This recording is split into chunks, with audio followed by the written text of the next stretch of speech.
Okay, YouTube says we're live. Facebook is still thinking about it.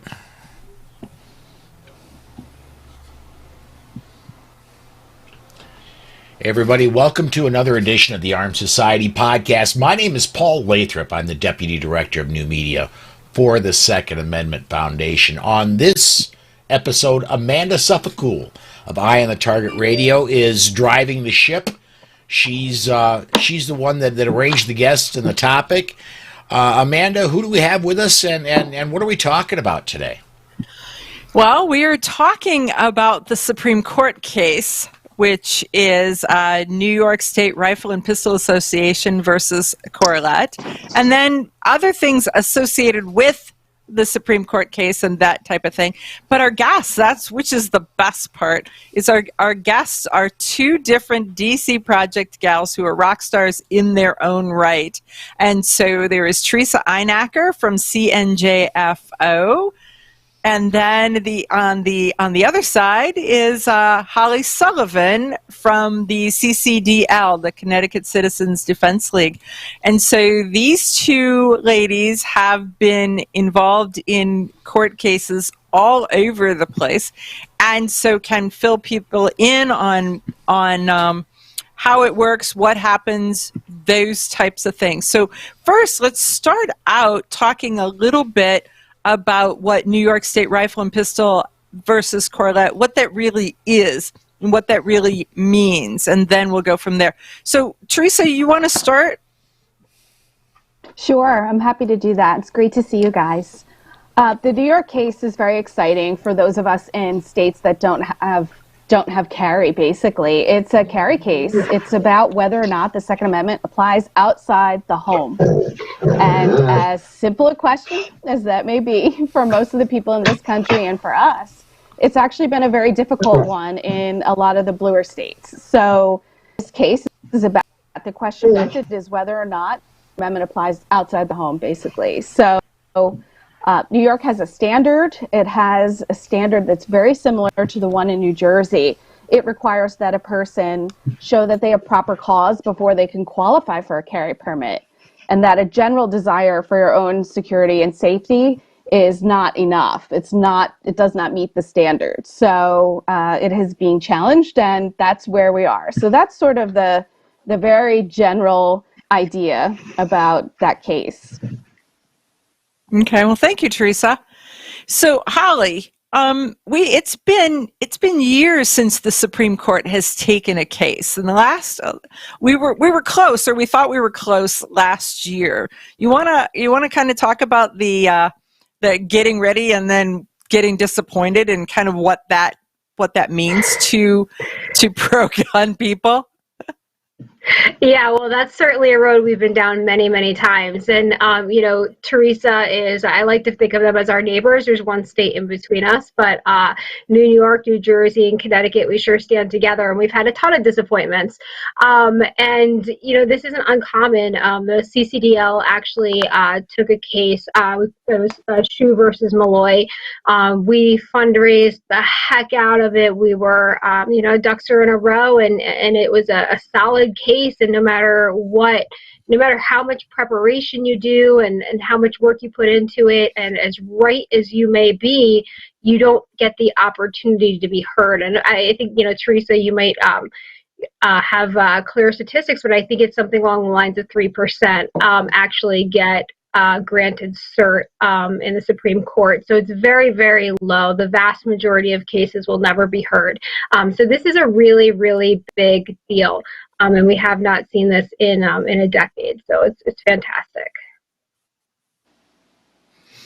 Okay, so what makes this different than last year's New York State Rifle and Pistol Association versus New York City that became the moot case? So how do we think this one is going to be any different than that one?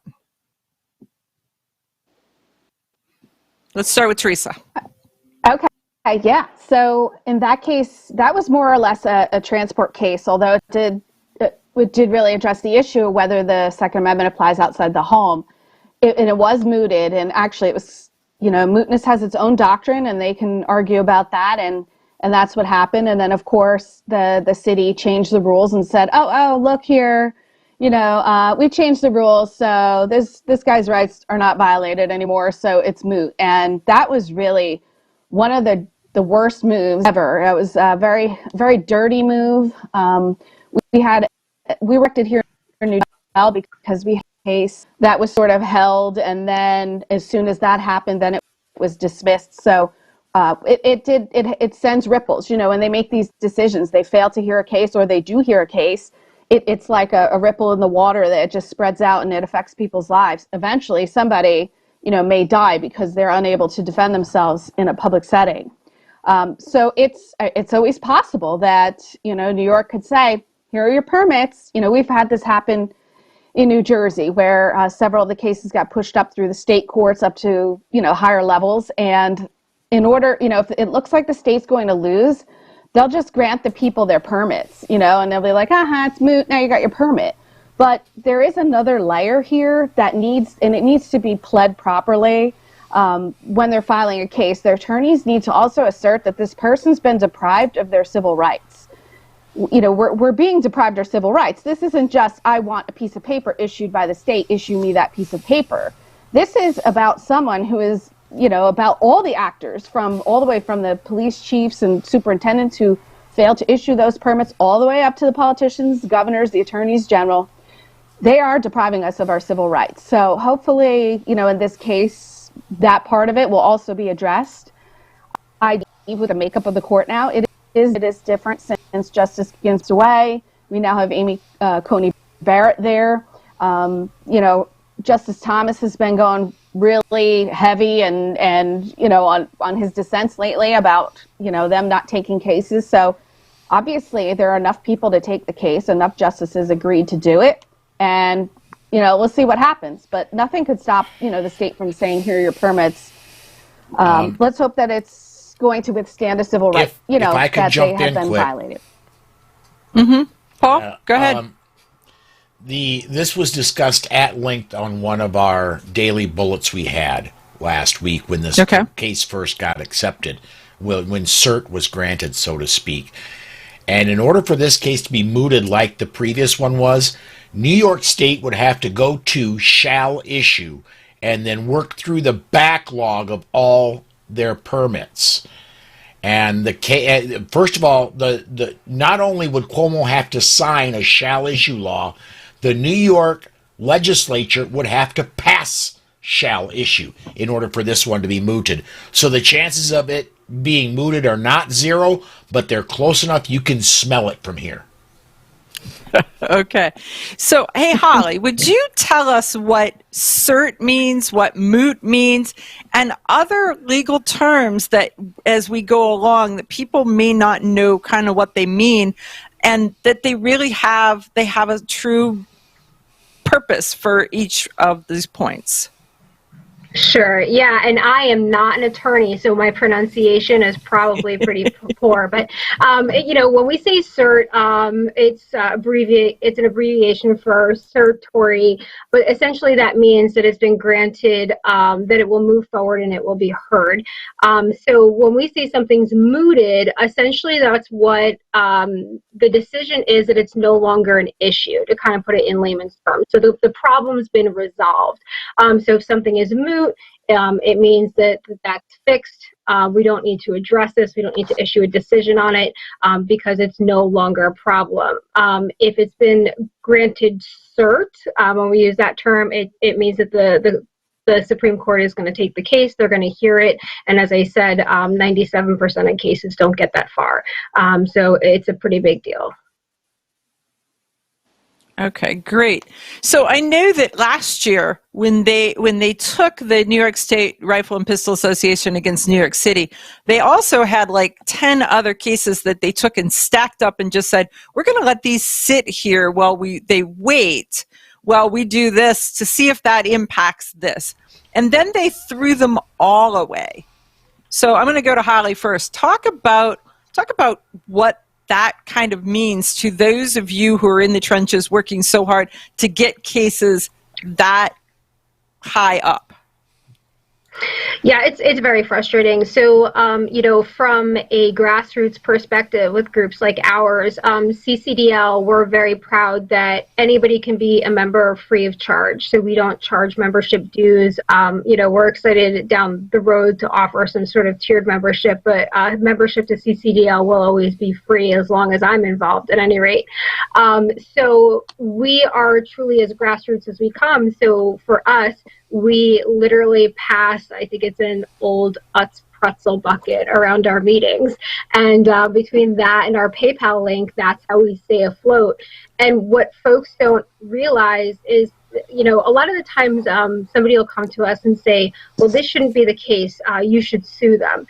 And for a grassroots organization to file a lawsuit, these are big bucks. And if you're talking about a SCOTUS case, we're talking millions of bucks. So these are not small numbers. So when an organization, and a lot of organizations that are 2A groups, a lot of us are volunteers, as we are, and you work so hard for years to get it there, and then it just goes, it didn't pan out. And it has nothing to do with merit. The merit isn't even heard. It's just the fact that so many cases go and there's only so many that can be heard, and it's tremendously disappointing. But on top of that, then we have this situation that we're in right now where questions go unanswered for so long. Well, what is the law of the land? And unfortunately, a lot of people think, well, I'm an American, my rights are the same as all other Americans, and that's simply not the case. It kind of depends on what circuit you're in.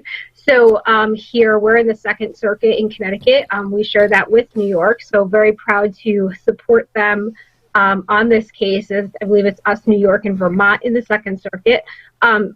Our precedents that have been set in the courts are going to be very different than somebody who's in another circuit. So our rights, just because of legal precedent, are significantly impacted. And until the Supreme Court actually makes a decision on these things, it doesn't become the same rights for all folks. I want to, if I could, I'm going to bring in a comment here. Where are we at? Here we go. Tracy Campbell says, I feel that arguing concealed carry as a civil rights issue effectively undermines a larger constitutional carry rights issue. It's a necessary but could result in the end of the discussion. In principle, I wholeheartedly support constitutional carry, and that's where my software drops it. As a 10-year firearms instructor, letting everyone carry a gun gives me pause. I'm an absolutist. Go ahead. Yeah. No, I'm sort of that way too. So I think that it's a right until you blow it and you personally no longer have that right. That it is not just that you have to earn it. It is your right of self-defense is issued at birth, that you have the right to live and to work and to pursue happiness.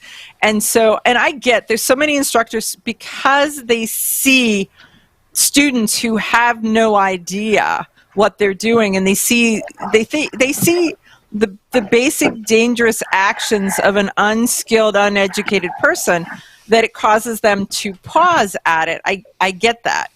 And I just think that means that we have to work harder to make sure that education is available to everybody in some kind of a way, so that they can sort of like learning how to drive, or learning how to be social, or learning how to, just all of the stuff that the rules you learn in kindergarten. And that should be part of that, if you will, of sorts, that it's part of as you are brought up. So Theresa, you want to address that, and then I'll go to Holly. Sure. I actually, it's my personal opinion that anything short of constitutional carry is an infringement, period. That's the end of it. So don't be mistaken at all by anything that I say about carry permits here. I mean, for me, it's constitutional carry is the way to go. But what's happening in these bluer states is that people are actually being forced into proving a need to exercise a right, and it's just absolutely improper to shift that burden onto the individual to exercise a right. Now it's to prove that I qualify for it. And even in Heller, it's ignoring the Heller decision, because in Heller, that core idea, the core holding is that I have a right to self-defense. I have an individual right to self-defense. What makes anyone think that individual right to self-defense stops at my doorstep when I step outside? I mean, if anything, more confrontations will happen outside my doorstep. So hopefully the court will continue its logic that self-defense is an individual right, and they will just continue that logic and say, because of Heller, we must apply it outside the home. That individual right doesn't dissipate when you step outside. So, but I agree with you that education is the way to go. This is part of why, DC Project is all about education, not legislation. So I think the way to handle that is it's incumbent on us, to handle that, to educate, and definitely don't want the government to be, the arbiter of who is going to educate, if they qualify or not. In New Jersey, I can tell you that would be abused. It would absolutely be abused by the state against us. It would be either prohibitively expensive. It would be unavailable. Oh, there's a wait list for 5 years to get a class. Whatever it may be, they will contrive something to put that obstacle in front of people trying to exercise their rights. So I definitely think that we need to retain responsibility for educating people who are interested. Okay. So, Holly, same question. You want to address it?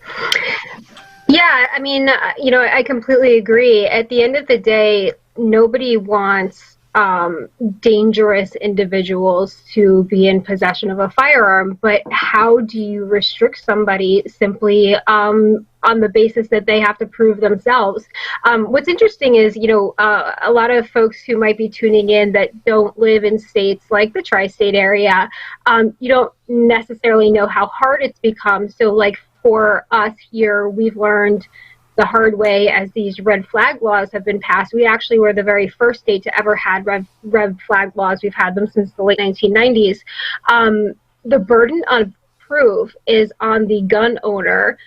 So let's say you've, a period of time has passed and you want to appeal and get your firearms back and your permit returned after a red flag situation. The burden of proof actually falls on the gun owner to prove that they are not dangerous. How do you do that? How do you prove that you're not dangerous? And I think that, unfortunately, you can't predict or control human behavior. And I really hope that individuals in the rest of the country understand that this fanaticism with gun control, it spreads. And I think we've seen that more and more than our generations before us ever imagined would happen. But if you watch what's happening in states like ours, in New York, New Jersey, Connecticut, California, all of these places that have these really burdensome things, folks always say, like, I can't tell you how often I hear somebody go, oh, I'm so glad I'm out of Connecticut and I moved down south, or I moved here or there. Well, guess what? Other people are going with you, and they're taking their voting habits with them. So pay attention to what's happening here, because it's a cancer that spreads. So I can tell you from experience, it is insane for a person to have to prove they are not going to be dangerous. How does one even accomplish that? So yes, absolutely. I completely agree that this is a right that is granted by your creator. And until you have done something that in the court of law and you've had your, due process, and it's been proven that you should not have this ability, it's ours as Americans to have. I want to jump in. We've got several social media comments I want to get to here in just a second, but I want asking somebody to prove they're not dangerous. That's as, I mean, you might as well ask them, Mr. Jones, when did you quit beating your wife? I mean, it's something that just can't be proven. You cannot. There's well, nothing, and it ties to there. It ties to the thought police. How can you determine somebody's going to do something before they do it, and to stop them before they'll do it because, well, they had the tools to do it, so of course they're going to have to be, and it's really hard to to do that. So now, one of the questions let me get to a couple of these, because we've got a lot of great social media commentary coming in. Peter says constitutional carry is the way to go, and just encourage people to train. Yep. And where are we? I wanted one more that was back there away. Bob Probst. So was that Bob's question? Yeah, I wrote Bob's question down. This is the one that I wanted. Daily Bullet. Should we read concern into the fact that the court limited the question when they granted cert? Bob, my opinion, and when I had a phone conversation with people at the very, very, very, very highest level of SAF, it's encouraging, because they changed the question, but they directed it right at shall issue. That's my understanding there. They are encouraged by the change of the direction of the lawsuit at SAF. Theresa, what do you think on that? Oh, I agree. Yeah. And court is, the more issue they address, in my opinion, because we really don't want these wishy-washy, undefined issues out there. The issue in New York with this proper cause, you have to prove, just like in New Jersey, justifiable need. Actually, proper cause is not defined in the law, yet you still have to prove it. Okay, and impeccable character is not enough. So what exactly is proper cause? And so same thing in New Jersey, justifiable need. What is it? You're kidnapped, twice by mistaken identity, and that's not enough. Or you have your life threatened several times, that's not enough. When defined clearly, when the law is not clearly defined in very black and white terms, it will be abused by infringers. It'll be abused by tyrants. So in my opinion, the clearer the question, the better. We absolutely have to address this question. And then, we actually have other cases in the pipeline. So if there are any clarifications or other tangential issues that need to be addressed, such as magazine limit case we have in the pipeline, we have Firearms ID, the permitting scheme in New Jersey, that's another case that's in the pipeline. So there are all these other locations that might need to come along. But I'm actually encouraged by it. I don't have a problem with the way they set the question. One more I want to get, and I'm going to refer this one to you as well, Theresa.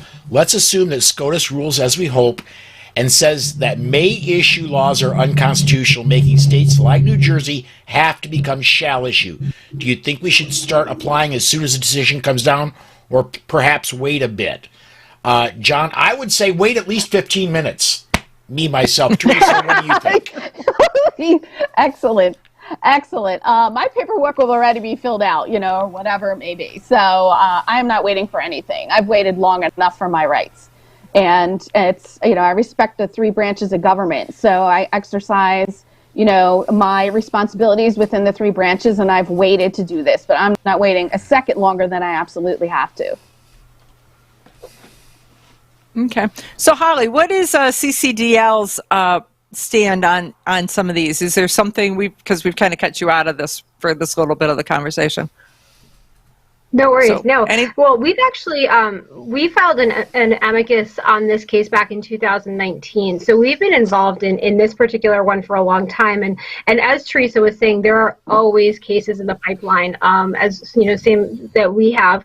One of the things that I want to encourage people to do, if your state does not have legislation that clearly outlines a time frame in which case a permit must be issued, speak with your legislators, get that passed, make sure it's out there, because as I said, this stuff tends to spread. So if you're in a free state and you look at, speak with one of your legislators, if there's nothing out there that says that a permit will be issued in a certain period of time, well, you have friendlies on your side, get legislation passed. Here in Connecticut, the law actually says that the permit, that there are certain parts of the process that have to be done in a certain period of time, but they only have 8 weeks to issue a permit. Once that period of time has been passed, there's an appeal process, which is to go to the Board of Firearms Permit Examiners. So there is at least a process there, but if the state truly is dropping the ball, then you have to file. Like Theresa was saying, the clearer the better. So I encourage folks, don't wait until the makeup of your legislature swings the other way. If you have friendlies on your side, work now to get very clear language out there about timeframes, because what Theresa was explaining is exactly what happens in states like this. CCDL sued Governor Lamont in April of last year. Essentially, the governor issued Executive Order 7E, which said that the police department did not need to be doing fingerprinting during COVID for pistol permits, which was a de facto ban on the permitting process. So because that statute was violated and you can't do that, we had grounds to take that to federal court. We got an injunction issued by a federal judge who actually happened to be an Obama appointee. So to be here in Connecticut and get an appointment or to get a decision like that, it's because it truly is. It's unlawful. Well, our case was, that it was a Second Amendment infringement. But if you were to take it to state court, make sure you have that legislation out there so that you can rely on defined timeframes, because it might not be your time right now, but think about your kids' generation and them going through this too. I want to play. Go ahead, wait, Amanda. before you switch, don't switch topics. I want to play off of what Holly just said, because Ohio has been a concealed carry gun-friendly state since 2004, and we've had in our regulations a 45-day, a shall issue in 45 days unless they have cause to deny. So we thought we were good. COVID hits, and what happens is they start getting jammed up on the application process, and so they just don't take applications. And so people had to wait a year to get an appointment to make their application to start the 45-day clock.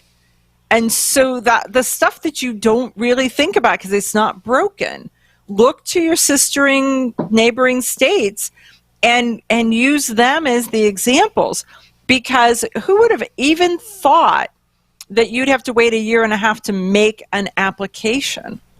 So very, very well stated, Holly. Okay, Paul, carry on. Peter just commented, Connecticut has 2 urban cities that have people waiting 5 to 7 months just to submit a pistol permit application. And that's certainly not the worst in the country. No, Ohio was horrid, absolutely horrid for a state that had shall issue. And so, yeah, it was crazy. It was crazy. Okay, so is there anything else on that one? You got anything new coming over that we need to talk about before I switch to a new topic in this topic? We're just getting a whole lot of people saying, preach it and preach it, sister. Yeah, and agreeing with y'all. So, okay, I think we're caught up on social media comments. Okay, so Holly used a new word, amicus brief. So let's talk about what an amicus brief is and how did you get that involved in this case, because it wasn't your case. So I'm going to start with Holly, then I'm going to go to Theresa.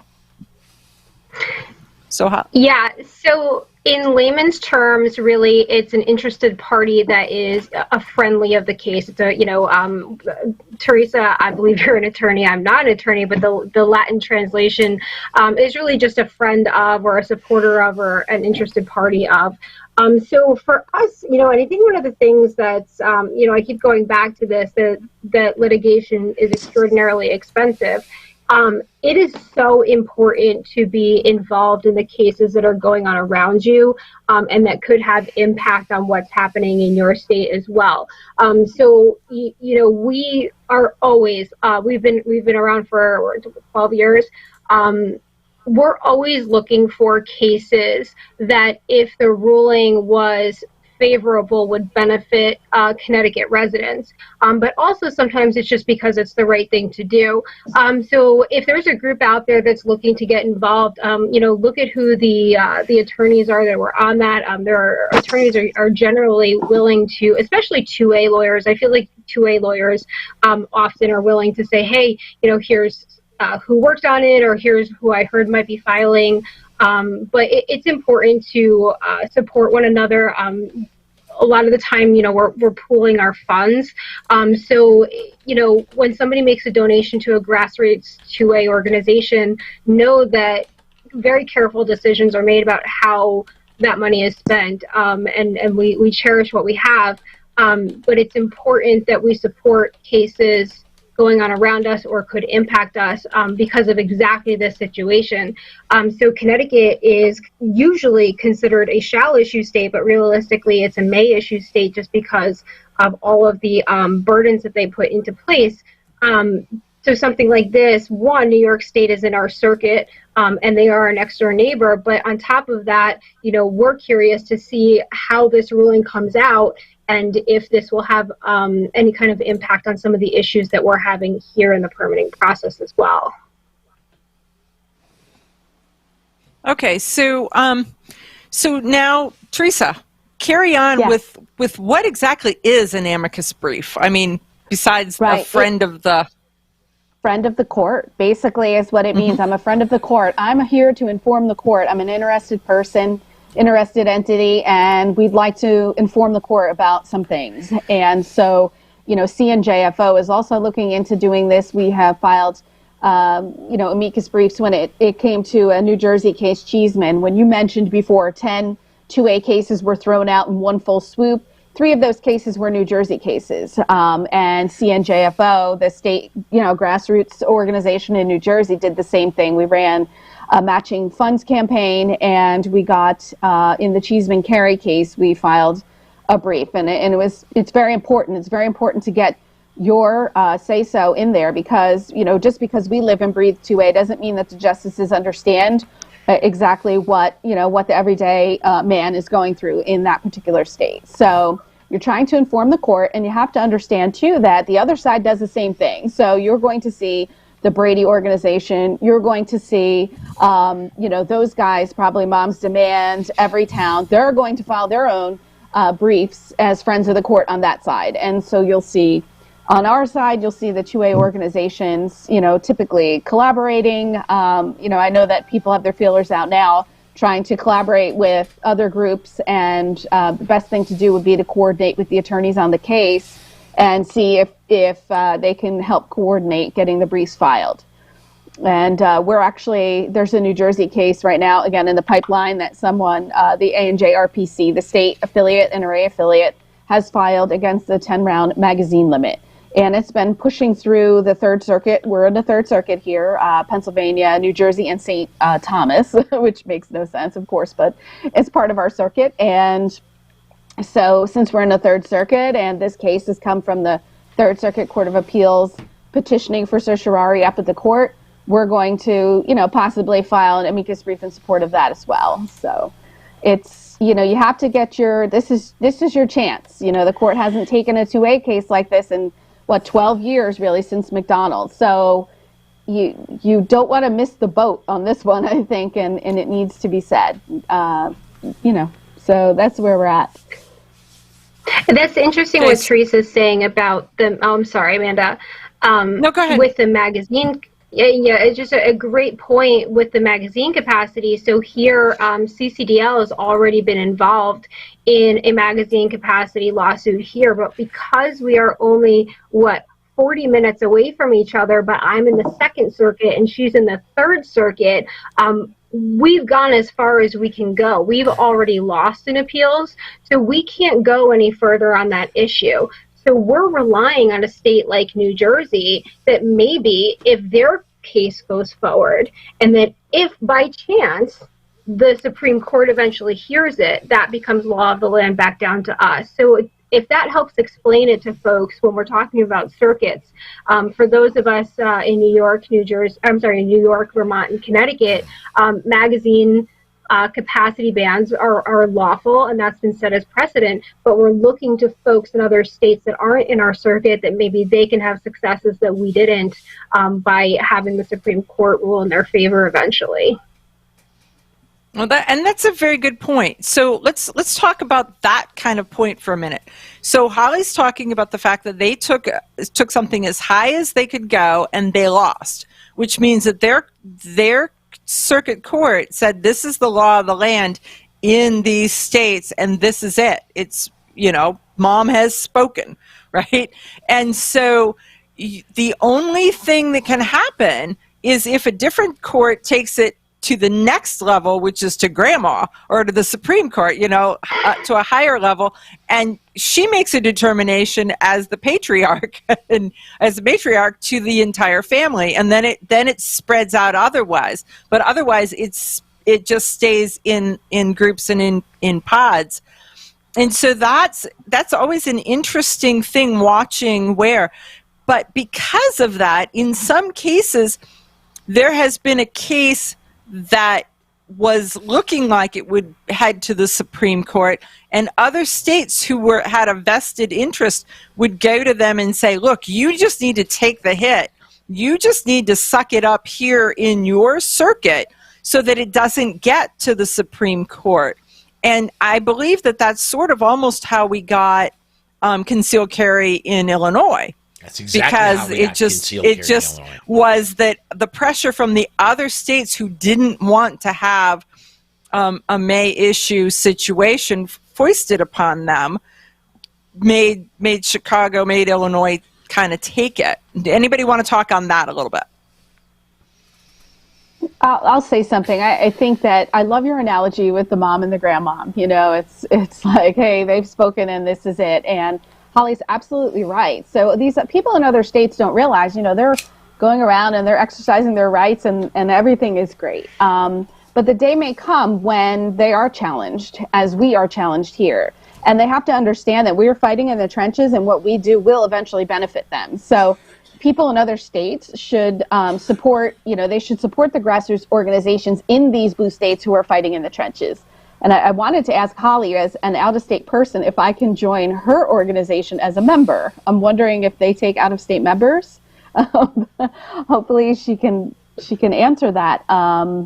But yes, we have to be careful about the precedent that gets set. And I think this is why it's very important when a question is chosen, when the parties to a case are chosen, exactly which case do you want to go up there? Do you want to carry a case from New Jersey that goes up that says, well, this guy, works, he can prove that he has he fills ATMs with cash, and so he deserves to have a carry permit? No, actually, I don't think we want that case to go all the way up. I don't think we do, because I don't want them to judge me on whether or not I deserve it or not. I think that we just do until you mess up, as you say. So we have to be careful about the parties that are chosen in these cases, the circumstances and the facts and the fact patterns, because this could actually affect, the entire country for generations. So I hope that answered your question. I want to get a couple of comments in if I could. And either Holly, any of the three of you, are you concerned the new justices will pull a Roberts?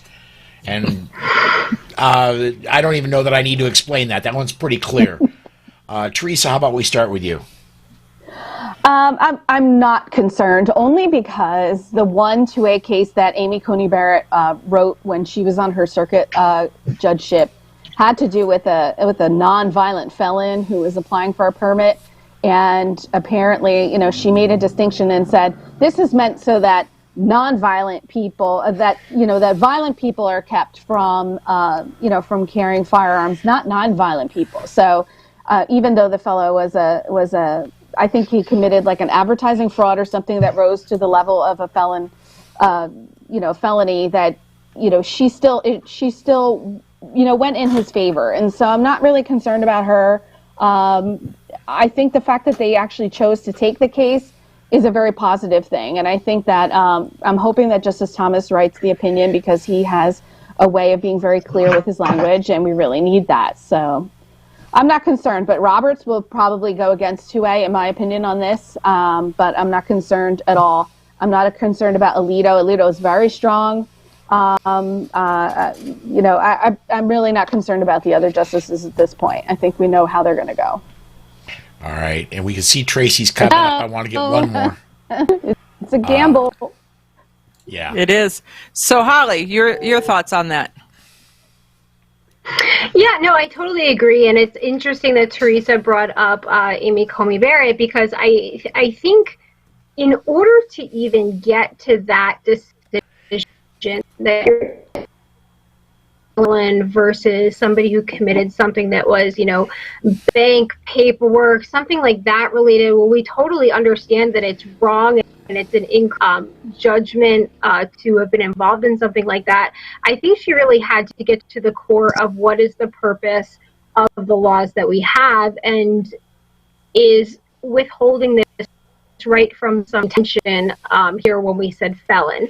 So I think there was a lot of thought put into that decision. I actually very much agree with her.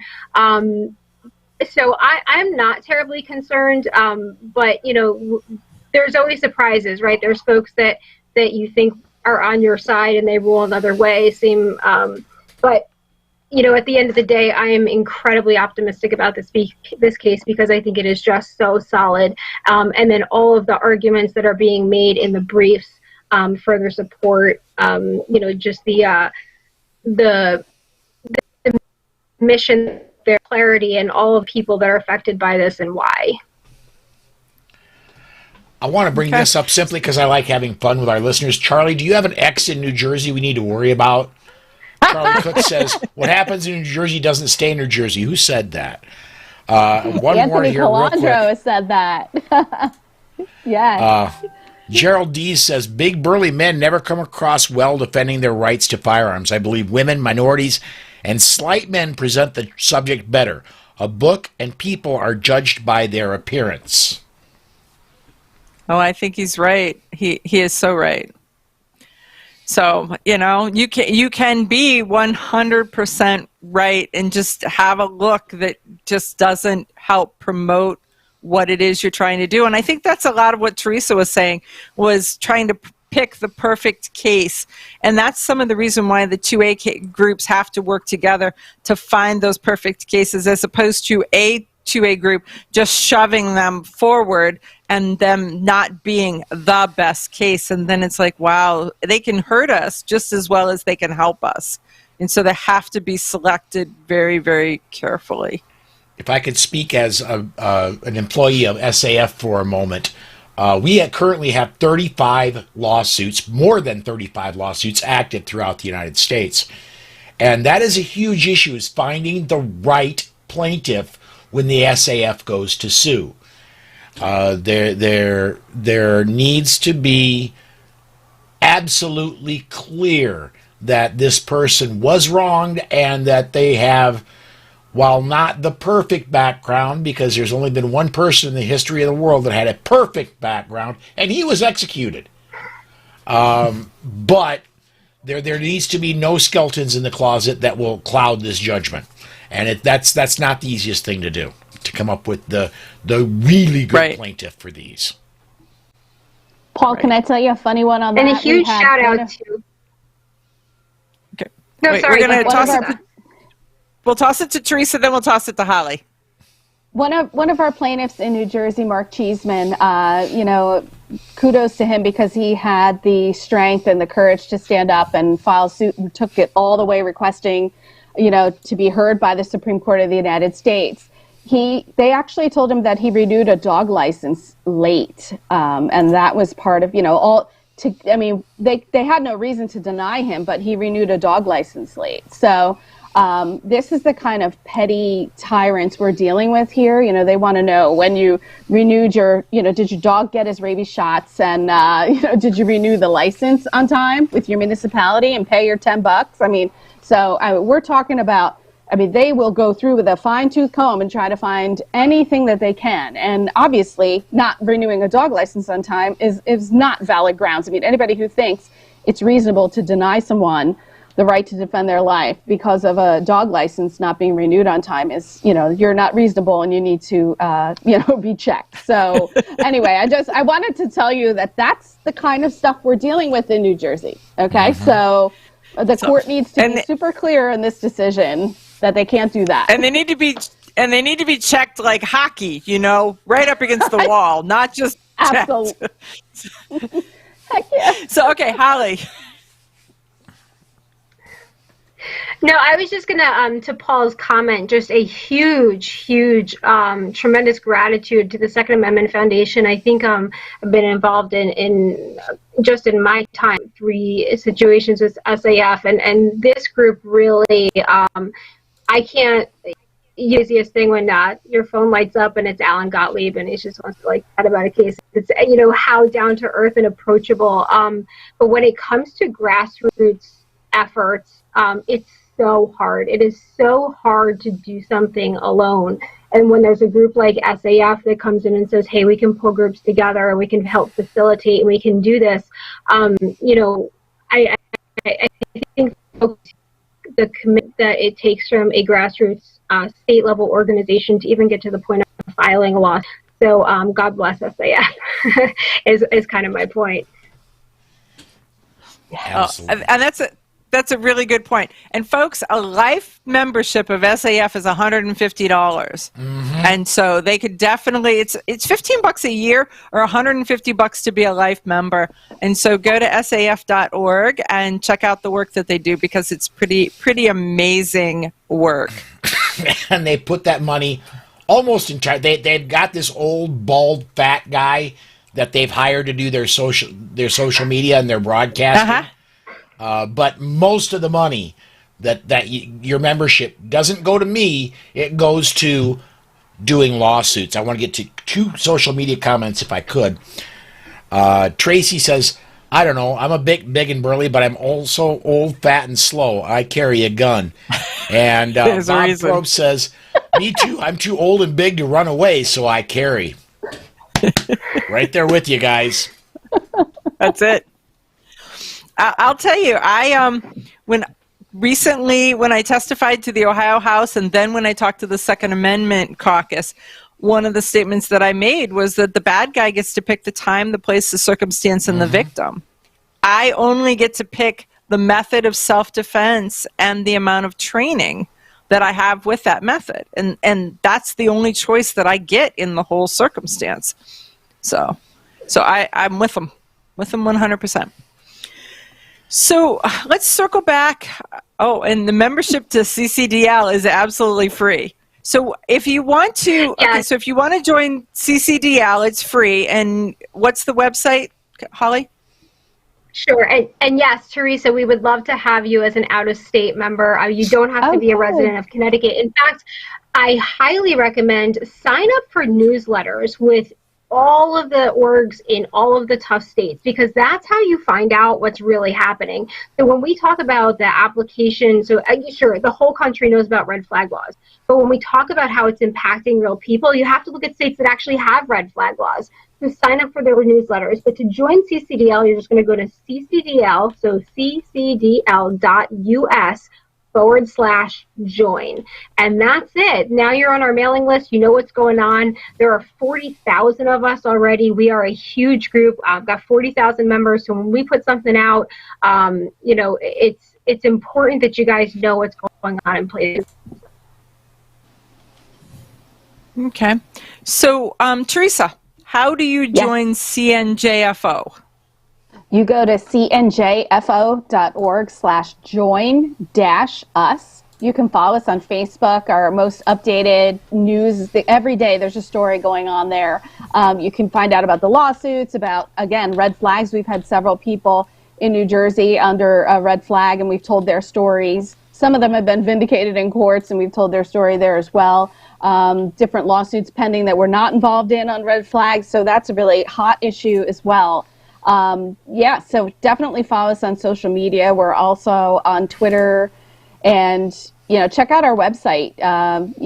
Definitely, follow us. I think that we try to really keep people up to date on everything. In New Jersey, it moves really fast because, our governor comes out with a list of 20 laws that he proposed, okay, this is what we want to do. And some of those laws that came out in the last 2 weeks have been, they want all firearm ownership to be limited to people 21 and over. There's always the smart gun issue that comes up. They want to be on the forefront of that. They only want, smart guns to be sold. There are a lot of issues that are going to come to burn everybody else if we get burnt by it here. You know, it's like we're not going to be the only ones. So I want to make fun of New Jersey just for a second. And Theresa, so you know, I easy. do this with you know, I do this with a good heart, because I know. CNJFO, I'm going to be very honest, my primary broadcast is the Polite Society podcast on Monday nights. CNJFO came on board as a sponsor, and I'm internally grateful for them for doing that. But one of the proposed regulations that is going to be coming out of New Jersey that the governor wants is a ban on 50 calibers, and the reason given is because they're taking down small planes with them. And I'm going to tell you, the last time a small plane was brought down by a 50 caliber, it was in the Pacific Ocean. It was in the late 1940s, and it was used against kamikazes off the deck of a U.S. warship. Yeah. You know, you're acting as though any of these laws are based in fact or in anything reasonable whatsoever. They're not. They're based in emotion. They sound good. They think that this, you know, makes people feel safer, and it appeals to these people who are constantly asking them to chip away and just death by 1,000 paper cuts. Mm-hmm. So, you know, years ago, they tried to ban the 50 cal in New Jersey. I went, you know, always attending the, you know, committee hearings down in Trenton.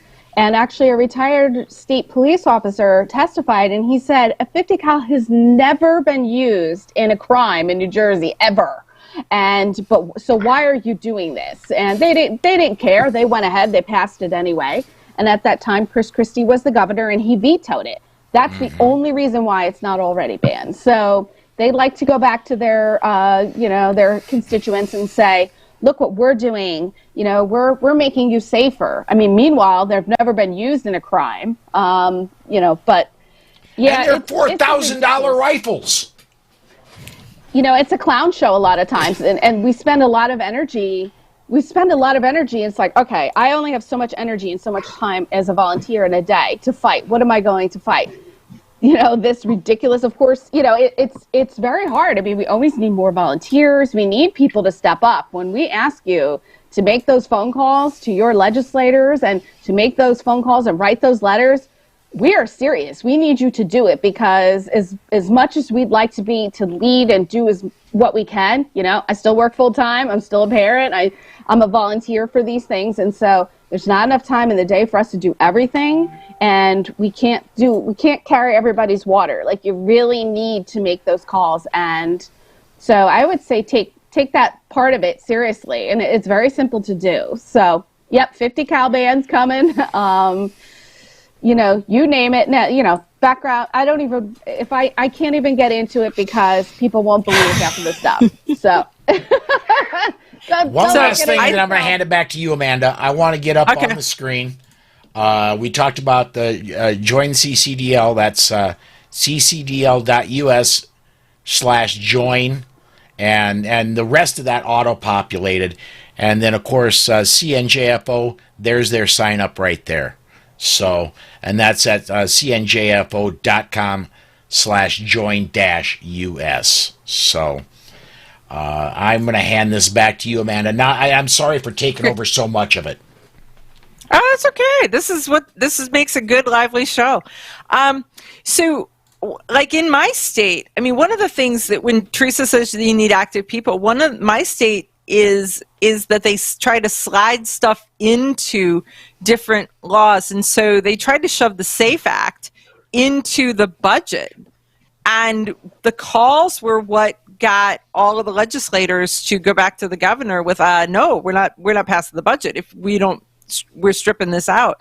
But had that, they would have just slid it into there. And so there is that. And when we were in DC, we were asking the question of how important is it for constituents to reach out to their elected officials. And they said that it is extremely important because there are people who are completely anti, and you're never going to change their mind. Dick Durbin, you know, it's that. You know, Dianne Feinstein, you're never going to switch them. But there's a whole lot of them that are on the fence. They're neutral, that they sway with the wind and they go wherever they think the voters are going because their whole goal is to be reelected. And those are the people that you're going to get to, and you're going to persuade, and you're going to sway. And so it really, really matters. And then there's some who are extremely anti, and you're just putting the pressure on them. And so you guys both live in states that are like that. So how valuable is putting the pressure on them? Holly, I'm going to toss it to you first. There's nerds. So, it's funny bringing up the budget. Over the last couple of years, one particular legislator proposes an ammo tax. So they, if it's like a luxury tax, like, alcohol or something like that, they've been as high as a 50% ammo tax. Now, mind you, of course, we all that taxes are already collected on ammunition that goes into conservation.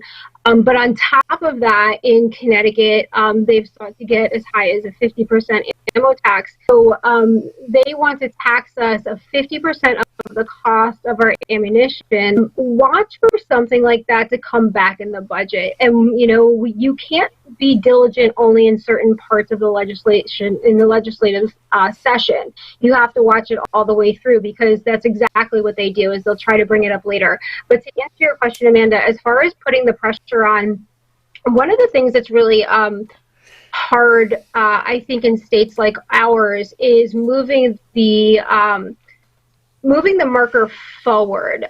We shouldn't always be on the defense. And I think that's something that is a struggle in states where we've already lost so much. But the more that we can put pressure on, the better. And for example, here in Connecticut, we're not permitted to have any kind of electronic defense weapons. So tasers or stun guns, you can have it in your home, but you can't carry it. So I can get a permit that grants me the useful force, but I have absolutely no means non-lethal force, which makes no sense. So there's finally a bill out there that CCDL is strongly in support of, to actually start to move rights forward. And when you really put the pressure on and you make arguments, especially from the perspective of women, there's a lot of women that aren't comfortable owning a firearm. They don't want that responsibility, but sure, they would love to, if they went jogging, to have a taser on them, and we can't do that today. So that's where you start to take your rights back. So as much as they can chip away at our rights, let's be chipping away at taking back what we lost. Tracy has an interesting comment. Are you sure that's sarcastic? I'm on the fence. And Gerald says, Oregon reps need to be waterboarded. Sarcasm, of course. Yes, of course. That's where the sarcasm comes from. I want to mention real quick, we got good news that's happening at this exact moment. The Texas State Senate, as we are speaking, is debating constitutional carry. And it's looking like it's going to move and go to the governor's desk very soon. There's still amendments that could go through as of this moment. I've been kind of watching things on the side. If you look at the camera and I'm doing this, it's because I'm getting feeds from several people that are inside the room as the Texas Senate talks about it. Wonderful. That is good news. We need to cheer the states who are gaining ground as much as we need to hold the hands of those who are going under for the third time. Mm-hmm. So yes, okay, we're down to like people should thank those legislators who are pushing those things forward. You have to reach out to them and say, you're doing the right thing. Thank you for doing this. It's going to impact my life. So, I would say, don't hesitate to say thank you as well when it stands up. I think very important. I think you're very much right. They need to hear from us, and they need to hear because they are trying to make a difference. That's why they got involved in politics. So Derek says that they're officially gun-free in Oregon. I saw that there was some new law that just went through, but I didn't catch what it was. I think it's the death of state preemption is what happened. It's going to be interesting. So there's just so much. So we're down to one last minute of the show. So is there something else on the Supreme Court case that we did not cover that somebody needs to know or to think about or to look up? Theresa? I definitely think people should keep an eye out for those groups who are going to be filing the amicus briefs. There may be, a campaign to say, hey, we need funds to get this done. We need, we're doing a matching funds campaign or we're doing fundraising for this. And I would say absolutely support those groups. It's very important because every time Brady and the moms demand, they're going to be filing their friends of the court cases and they have big sugar daddies like Bloomberg. Okay. So, and on our side, it's incumbent on us, each of us, to reach into our pockets and throw a little bit in. So support those as you see them come through. Okay, Holly. Yeah, I totally agree. And sometimes with these briefs, you think a little bit outside the box about how it could affect different groups. So these briefs are all written in how it impacts their members. Read them because you might have an eye-opening moment where you go, wow, I never really thought about that. Take a moment as these things get published and it gets filed and read the briefs. But financial support, to Theresa's point, absolutely is so tremendously important because the other side, especially when groups like all of ours file these lawsuits, we're going often after municipalities and the government. They have our tax money, so pay twice. So help us along the way because there's a lot of things that groups would love to file lawsuits on left and right, but the reality is you have to budget accordingly, and we're not talking about thousands of dollars. We're talking about tens of thousands of dollars just started. So yes, follow along, pay attention, read the briefs, and figure out wow, that is a really interesting argument I never thought of. Okay, good point. So Charlie Cook just sent us a reminder that says that Theresa is coordinating a fundraiser for the DC project in New Jersey, and Holly is going to be one of the guests of honor, as am I, but we're both going to be overshadowed by the amazing Dick Heller, who is coming to be the feature. So if you want to meet some of the ladies of the DC project and you want to meet Dick Heller and you want to support a really good cause, Theresa, how do they find the information? They can find it. Actually, CNJFO is allowing me to use their computer system for registration purposes. You can go to cnjfo.com/event-4209093 and it will bring you to the DC project fundraiser for May 15th. Or you can send me an email, Theresa with an H, at cnjfo.org. Okay, Theresa with an H at cnjfo.org. There's a clearinghouse. A question is there a clearinghouse for something? What was that question? Is there a clearinghouse site for that kind of list? And I'm not sure what list he's talking about. We have a flyer for all the individuals who will be at the fundraiser, if that's what you're looking for. If you go to events on the CNJFO page, there's a biography list for everyone, including Holly, including Amanda, and all the other individuals who will be there. So there's little biographies and photos. Do you have a biography for Theresa? Yes, I reluctantly so. A little one, I said, make sure it's at the bottom. I'm just so people in New Jersey at least know who I am when they see me. Got it. In case they have questions. Okay. All right. Okay. All right. One last one, and this is just because to explain for casual viewers, this is the one program I get where this is entirely fun for me. I'm not paid to do this one. This is on my dime. This is entirely fun for me. I at any rate, Derek says, Paul, I'm glad you're feeling better. And John Petrolino just now checking in. Go Team Teal. Team Teal. Yeah. There you go. And as far as Derek, I went through a lot of testing at the hospital today. Long story that I'm not going to get into on the air, but it wasn't exactly pleasant. It's done, though. I have doctor's appointments on Monday. I'll know a lot more about what's going on in the future after that. I'm hoping that I can return to a regular writing and broadcast schedule very, very soon, as well as going out to really cool things like fundraisers in New Jersey so I can meet up with all my friends. That's not going to happen in the very near future, but I'm hoping in the not too distant future.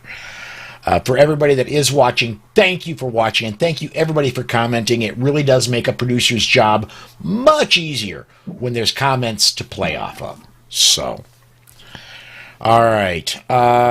Amanda, any further comments?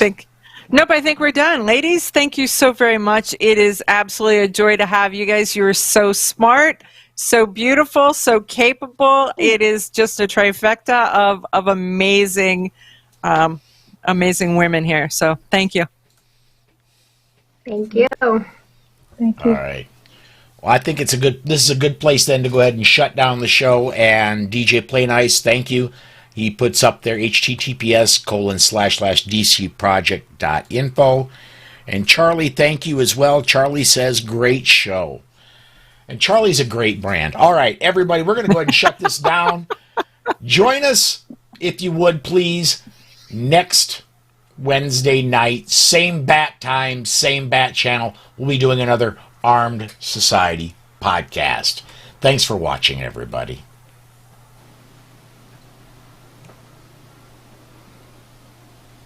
Okay. We are clear of the streams. Let me check. Let me triple check. Facebook is clear and YouTube is clear.